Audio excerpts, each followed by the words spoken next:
We're on Tamid Perek Zayin Mishnah Bet, second Mishnah in the seventh and final chapter of Masechet Tamid.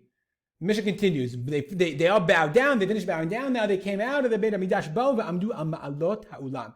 They came out and they stood on the steps of the ulam. So if we go back to our map, they're standing on the Yud on these ma'alot ha'ulam. They're standing on the steps, right between the ulam and these berachs. They're standing in front of the ulam on the door, right between the ulam, in front of the mizbeach.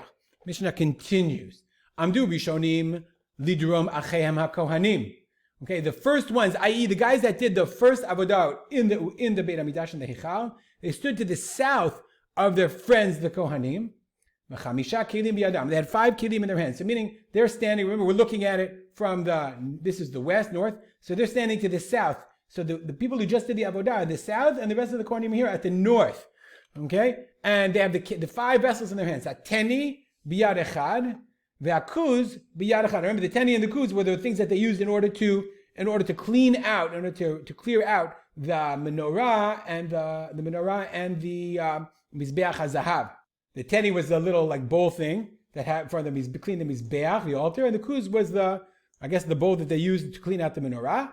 Ve'amachta biyad echad, the golden shovel in the hand of one. Ve'abazach biyad echad. The bazach was like that little receptacle thing that they used to hold the ketoret. The kaf, the kisuya biyad echad. Remember that was the guy, the echad, that was the guy who offered the ketoret. And the kaf, it was the bowl and its cover, biyad echad, and remember his ohavo, his friend or his relative. So they're all standing there.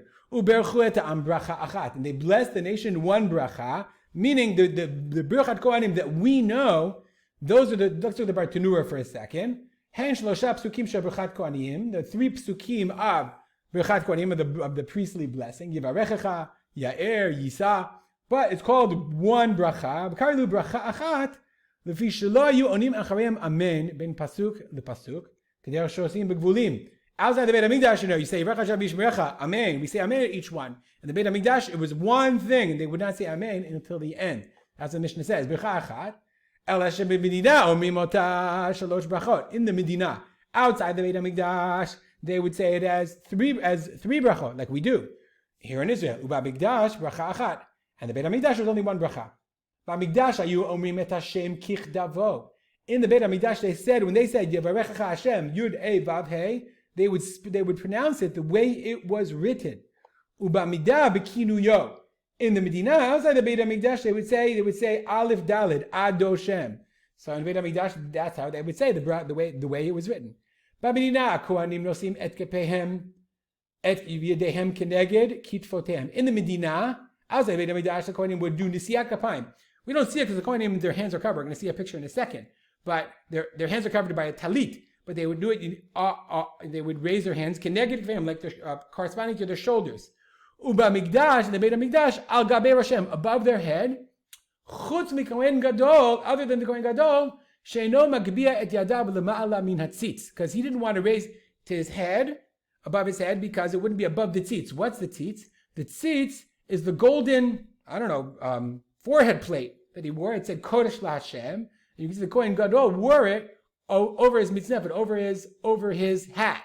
So he didn't want to raise his hand above the name of God, so he would only raise his hands to his shoulders. Here we have a beautiful picture of Bircat Kohanim from the Machon HaMikdash. Right, these guys are at the south, they're on the end, they're holding all this stuff. The Kohanim are doing Bircat Kohanim. They didn't have talitot on, they couldn't. They wore the Bidei Kahuna. They're doing Yivarecha. I don't know how they do it. If you're a Kohen, you can tell me I'm doing it wrong. Okay, I assume this is how they did it. They held their hands like that above their heads.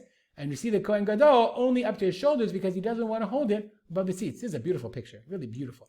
Okay, I should order one of these. Anyway, Rabbi Yehuda says, "Af Kohen Gadol magbiyat tedav lemala min hatzitz." No, even the Kohen Gadol would hold his hands above the tzitz.